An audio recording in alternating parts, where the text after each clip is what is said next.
Hello guys, once again, this is Howie Shell of Beta Talk. Here we have a new video, um, and our beta topic for today is the ideal form and finnage of the Halfmoon Plakat. So this is a Halfmoon Plakat show type. Okay, um, first and foremost, this Halfmoon Plakat is one of the uh, most bred kind of fighting fish or betta here in the Philippines. It is the crowd favorite because Hapon Plakats are very sturdy. They are easy to maintain and their finnages are strong, and just this is the fish for the beginners if they want to go to showing of bettas, because here they can experiment breeding and have um, nice or higher rate of success on grooming. And yeah, this is one of the most favorite tail type here in the Philippines. Okay, so talking about the Halfmoon Plakats, first, show placats have asymmetrical shape in nature. So all unpaired fins has their own characteristic and shape, unlike the long fin bettas who needs to have a circular overall appearance. As you may recall, on our previous videos, the half moon, the double tail half moon, and the crown tail betta must have a circular pattern forming from the finnages, the unpaired fins.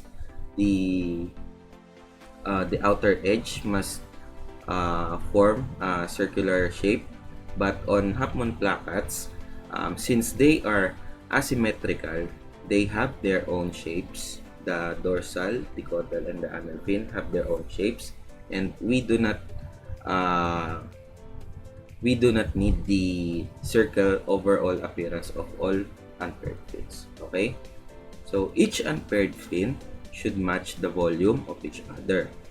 Okay, balance and proportion of all fins are very important. So talking about volume, as you can see on this picture or this illustration, volume is the density of the fin. For example, this one um, is uh, is matching with the volume of this one and the anal fin.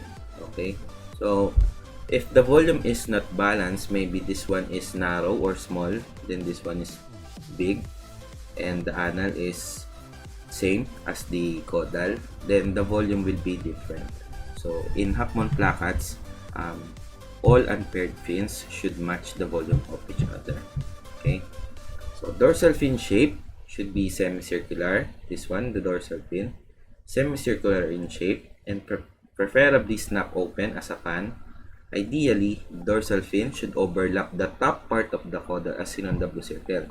So here, the dorsal fin is overlapping the top part or the first caudal ray here.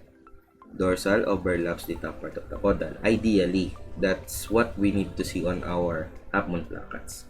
So caudal fin is preferably shaped like the letter D as seen on the yellow letter here. Letter D. Okay, always remember that the edges must be straight. Okay, straight and not rounded. Okay, size should complement the dorsal and anal and spreads up to 180 degrees. Okay, that's very important on Halfmoon Plakats. We should have a 180 degree spread. Same with other tail types. Okay, number 5. Anal fin shape must be the ideal trapezoid and ends in a pointed tip as seen on the red circle. So here, the anal fin must be trapezoid in shape. That's the most ideal shape of the anal fin on Halfmoon Plakats, and there should be it should be ending with a pointed tip like this shown on this red circle. Okay, 6. Ventral fins length should be Same as the longest ray of the anal, as seen on the orange line. Okay, so the tip of the ventral must be the same length with the tip of the anal fin. Okay, so basically this is the dimension of the Halfmoon Plakats. So ideally, we should have this kind of form, and that's the basis on judging Halfmoon Plakats. Okay, next. So we discuss about the Finnage, so dorsal fin shape for Halfmoon Plakats. So dorsal fin should overlap the top part of the caudal fin, ideally, just like what we have said earlier. Ideally, a skyhawk dorsal is desired, but slightly rounded dorsals are also okay. So skyhawk meaning the first ray of the dorsal is leaning forward. Okay, like this one, it's leaning forward. Okay, so the size of the dorsal should be close to the size of the caudal and anal. So the volume is almost the same with other unpaired fins. So a small dorsal fin can be easily seen and will be folded. So if the balance of the size, the length, the volume of the fins is easily remarkable, then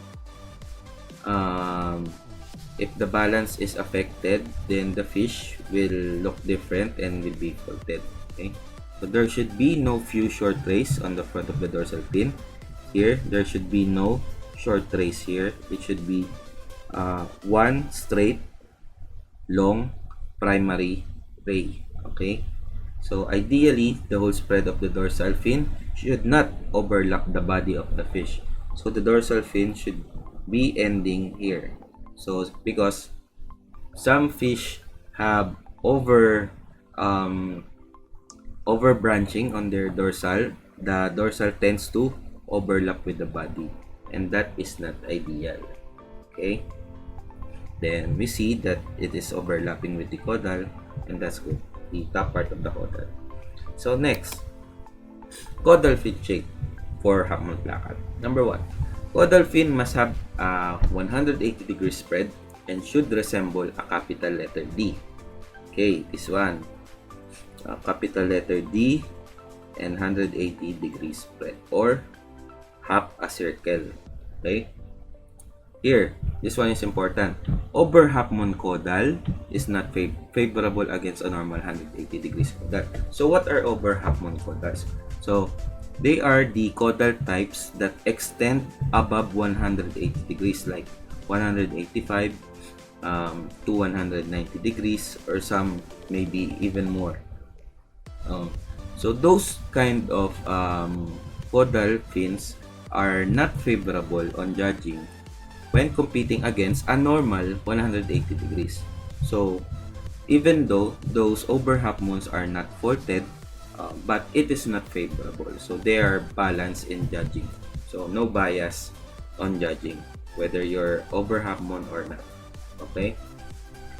Too large caudal that outgrows the dorsal and anal fin will destroy the proportion of the fish and will be folded, because some breeders, they tend to inbreed their lines, making the ray branching even higher. Example, 16 ray branching fishes. Then somehow the caudal fins tends to grow larger, and you can easily see that the caudal is not proportion to the size of the dorsal, because the dorsal is small and the anal is small also. Then it will be folded. Okay, the first and last ray of the caudal should be straight and is the same length with the other rays. Short caudal edge rays will result to rounding of caudal edges and will be folded. So here we are talking about the first and last ray. So it says here that the caudal ray should be straight and is the same length with other rays. Okay, straight and same with other rays. Okay, because what happens if the first and last ray of the caudal is small, for example here only, then the webbing will become rounded, so it will not become straight. So that's the problem of many fishes, many Halfmoon Plakats. So the first ray is short, so the webbing will compensate and will become rounded. They will look like a bean-shaped caudal, and that is not ideal. So what is the ideal shape? Letter D here. Okay, so it needs to be straight and same length with other rays. Always remember that. The caudal should be symmetrical in shape. The upper part and the lower part must be identical in appearance. So placing an imaginary line here in the middle of the caudal, so the upper part and the lower part should be mirror-like images of each other. So we should not see because some fish have broader upper part of the caudal here, but slimmer on the lower part. So that is not proportion or symmetrical, and it will be faulted. Okay. Upper part of the caudal must overlap with the dorsal fin, this one, and the lower part of the caudal must overlap with the anal fin. Okay. So next, anal fin shape. The ideal anal fin must be trapezoid in shape. So this is trapezoid in shape. You can also Google that to see what trapezoid is. So the first front ray of the anal, this one, first front ray of the anal should be directed forward during flaring. So it is like a skyhawk, but it is in the anal fin. Okay. There should be a gradual downward slope from the first front tip here, to the last back tip of the anal fin. So gradual downward slope, meaning it is having a slope or sliding downward. Okay, because some fish have steady line of anal, and that is not ideal. We should have a gradual slope, or from point A to point B, it is going downward. Okay, so a pointed tip is necessary, and other protruding rays will be faulted. So that one, for example, we should expect only single tip here in the anal, because some fish have extra protruding rays here, and that is also a fault. Okay, so the anal fin should overlap with the lower part of the caudal fin. Yes. So rounded anal fins are not desirable and will be faulted. So that happens when the fish has no visible pointed tip. It becomes round and it is faulted. And last, the anal fin that has smaller size compared to the caudal and dorsal fin will be faulted also, because the proportion is destroyed. Okay, so next, ventral fin shape for Halfmoon Plakats. So ventral fins should have a knife-like shape with the cutting edge directed backwards. So here, it's like a knife, and the cutting edge is at the rear, at the back of the ventral fin. So a single tip is desired. Double tips are faulted, just like the other tail types. Double tip ventrals are slight fault on IBC standards. Then crossing of ventrals during clearing is also faulted. So stubby or too thick ventrals are also faulted. So the desirable shape is size is not too fat or not too thin. So we should always be in the middle of that. So ventral pair should be the same in size and length. So they need to be identical in size and length. Then the length of the ventral should be the same length as the tip of the anal. Here, this one and this one, they should always be at the same level. And the length, ventral fins bending outward during flaring is heavily faulted. When you see some fish, when they do flare, their ventral fins tends to bend outwards, and that is a major fault.